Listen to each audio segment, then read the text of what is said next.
সর্বশেষ একটা প্রশ্ন। এক ভাই লিখেছেন যে ইসলামের দৃষ্টিতে গণতন্ত্রের বিধান কি। এগুলো নিয়ে আলোচনা পর্যাপ্ত হয়েছে। গণতন্ত্রের মূলমন্ত্র ইসলামের সঙ্গে সাংঘর্ষিক। গণতন্ত্র জিনিসটা তো কোরআন থেকে বা হাদিস থেকে আসে নাই, এসেছে কাফের মুশরিকদের থেকেই। ওরা সেকুলাররা, তারা যেহেতু আল্লাহর কোনো বিধিবিধানের সামনে নিজেদেরকে সমর্পণ করে না, তো ওদেরকেও তো রাষ্ট্র চালাতে কোনো একটা আদর্শ ফলো করা লাগবে। আদর্শ ছাড়া তো কোনো কিছু হবে না। আপনি দেশ চালান, আর অর্থ ব্যবস্থা চালান, আর বিচার ব্যবস্থা চালান, কোনো একটা আদর্শ নিয়ে চালাতে হবে। তো তারা চিন্তা করলো যে রাজতন্ত্রের মধ্যে তো ঝামেলা, রাজা স্বৈরাচারী হয়ে যায়। স্বৈরাচারী হয়ে যায় মানে রাজা যা মনে চায় তা করতে পারে। আমরা এক কাজ করি, আর বিকল্প হিসাবে একটা জিনিস আনি, যেখানে রাজার একক ক্ষমতা থাকবে না, জনগণই তাদের শাসক নির্বাচন করবে এবং জনগণ যা চাইবে শাসক তা করতে বাধ্য থাকবে। এখন তারা চিন্তা করলো তাহলে এটাই তো ওইটার চাইতে ভালো, রাজার শাসনের চাইতে জনগণের শাসনটাই তো ভালো। বেশ, এখান থেকে গণতন্ত্র সারা দুনিয়ায় ধীরে ধীরে ছড়িয়ে গেল এবং এখন তো গণতন্ত্রের চাইতে উত্তম কোনো কিছু দুনিয়াতে মানুষ ভাবতেই চায় না। কিন্তু ইসলাম যাদের সামনে আছে তাদের ওই গণতন্ত্র, সমাজতন্ত্র, রাজতন্ত্র, এই তন্ত্র সেই তন্ত্র, তাদের কোনো তন্ত্র লাগে না। কারণ ইসলামের চাইতে পূর্ণাঙ্গ কোনো কিছু হতেই পারে না। শাসন ব্যবস্থায় ইসলাম, বিচার ব্যবস্থায় ইসলাম, অর্থ ব্যবস্থায় ইসলাম, প্রতিটা সেক্টরে যেহেতু ইসলাম আছে, তো মানুষের বানানো আদর্শ আমাদের লাগেই না। গণতন্ত্রের মূল কথা হলো জনগণের সার্বভৌমত্বে বিশ্বাস করা। জনগণের সার্বভৌমত্ব মানে সকল ক্ষমতার মালিক জনগণ। জনগণ যা মনে চায় বৈধ করতে পারে, যা মনে চায় নিষিদ্ধ করতে পারে।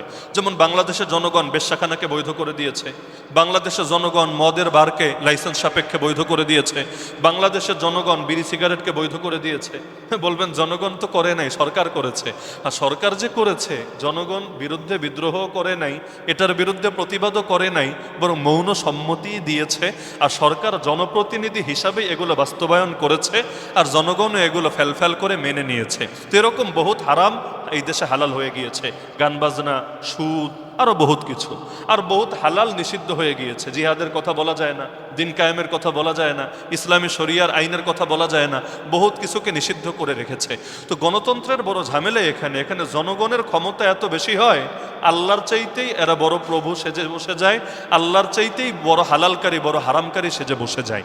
এজন্য আদর্শ হিসাবে গণতন্ত্র কখনো মুসলমানদের আদর্শ হতে পারে না। বাকি এক হলো আদর্শের জায়গা, আর এক হলো সিস্টেমের জায়গা, দুইটা ভিন্ন জিনিস। এক হলো আদর্শের জায়গা, আর এক হলো সিস্টেমের জায়গা। যেমন মনে করেন রাজতন্ত্র তো ইসলামের শিক্ষা না। রাজতন্ত্র কি ইসলামের শিক্ষা? রাজতন্ত্র তো বলে সকল ক্ষমতার মালিক রাজা, আর ইসলাম বলে সকল ক্ষমতার মালিক। কিন্তু খেলাফতে রাশেদার পরে উমাইয়া বলেন, আব্বাসি বলেন, ওসমানী বলেন, যত শাসক, যত খলিফা নির্বাচিত হয়েছে, অধিকাংশই রাজতান্ত্রিক সিস্টেমে নির্বাচিত হয় নাই। এমন ওমর বিন আব্দুল আজিজের মতো এত ভালো মানুষ, তিনিও কিন্তু নির্বাচিত হয়েছেন ওই শুরাই সিস্টেমে না। অথবা আবু বকর, ওমর, আলী রাদিয়াল্লাহু আনহুমা যেভাবে নির্বাচিত হয়েছেন ওইভাবেও না, বরঞ্চ রাজতান্ত্রিক সিস্টেমে কিন্তু নির্বাচিত হয়েছেন। আওরঙ্গজেব আলমগীর, উনি কিভাবে নির্বাচিত হয়েছেন? এই বংশীয় ধারা রাজতান্ত্রিক সিস্টেমেই কিন্তু নির্বাচিত হয়েছেন। কিন্তু মানুষগুলোকে কি খারাপ বলবেন না ভালো বলবেন? এই আওরঙ্গজেব আলমগীরকে, ওমর বিন আব্দুল আজিজকে খারাপ বলবেন না ভালো বলবেন? অবশ্যই ভালো বলবেন। এবং তারা শরিয়ার শাসনই কায়েম করেছিলেন, নফসের শাসন না, ইবলিসের শাসন না, কাফের শাসন না, শরিয়ার শাসনই কায়েম করেছিলেন। তাহলে অর্থ কি দাঁড়াচ্ছে? যে ওনাদের নির্বাচন পদ্ধতিটা, কথা বুঝছেন, ওনাদের নির্বাচন পদ্ধতিটা কোরআন সুন্নাহর নির্দেশনা সম্মত ছিল না, বরঞ্চ এটা একটা কাফেরদের আদর্শের মাধ্যমেই হয়েছিল। কিন্তু ওনারা পরবর্তীতে যে আদর্শ ফলো করেছিলেন, এটা একমাত্র খাঁটি ইসলামী আদর্শই ছিল। এখান থেকে আমরা একটা মেসেজ বের করতে পারি যে নির্বাচন পদ্ধতি যদি গলদ হয়, কিন্তু পরবর্তীতে কেউ যদি শরিয়ার ধারা অনুসরণ করে, তাহলে যতটুকু ভুল ততটুকু ভুল, যতটুকু ভালো ততটুকুকে ভালোই বলতে হবে। ওমর বিন আব্দুল আজিজ মাত্র 2 বছর শাসন করেছেন মাত্র। তিনি বলতেন যে আমার স্বপ্ন হলো আমি শীঘ্রই রাজতন্ত্র খতম করব এবং আবারও শুরাই নেজাম, অর্থাৎ আবু বকর, ওমর রাদিয়াল্লাহু আনহুমার মতো খেলাফতে রাশেদার সিস্টেমে নির্বাচন চালু করব। কিন্তু সময় পান নাই। 2 বছরে আর কত কাজ করবেন? এর আগেই তিনি ইন্তেকাল করেছেন, মরে গিয়েছেন। এখান থেকে কি বোঝা গেল?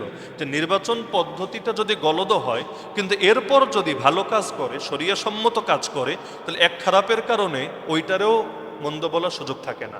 তো বর্তমানে যেহেতু ক্ষমতায় যাওয়ার সিস্টেমে 2 রকম, এক হলো বিপ্লব করে ক্ষমতায় যাওয়া, সেটা সশস্ত্র বিপ্লব হোক আর নিরস্ত্র বিপ্লব হোক।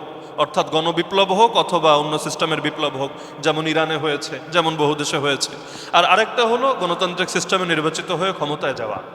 এখন গণতান্ত্রিক সিস্টেমে নির্বাচিত হয়ে ক্ষমতায় যাওয়া অর্থাৎ সকলের মতামত নিয়ে ক্ষমতায় যাওয়া, এখানে কিছু জটিলতা যে আছে সবাই বোঝে, কারণ ভোটাররা খুশি করতে গিয়ে বহু দুই নম্বরই করা লাগে।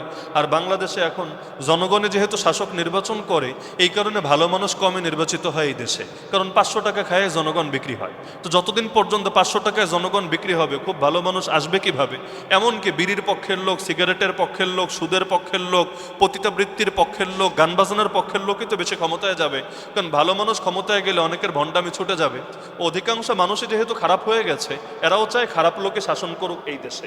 তো জনগণের হাতে ক্ষমতা থাকার কারণে ভালো মানুষ কম নির্বাচিত হয় না।